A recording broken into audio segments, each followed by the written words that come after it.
Praise the Lord. கர்த்தருக்கு ஸ்தோத்திரம். இன்றைய வசனம்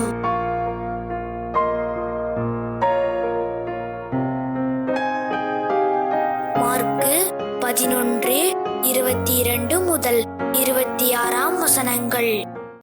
இயேசு அவர்களை நோக்கி, தேவனிடத்தில் விசுவாசம் உள்ளவர்களாயிருங்கள்.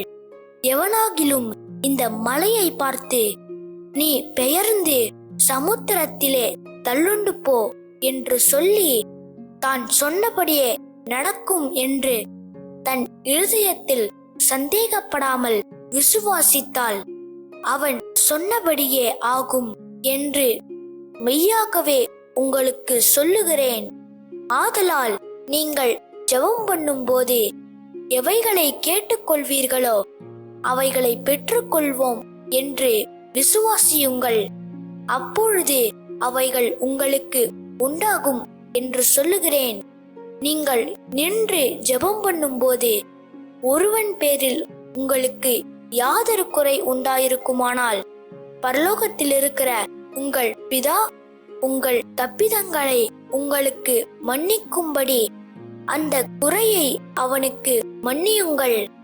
நீங்கள் மன்னியாதிருப்பீர்களானால் பரலோகத்தில் இருக்கிற உங்கள் பிதாவும் உங்கள் தப்பிதங்களை மன்னியாதிருப்பார் என்றார்.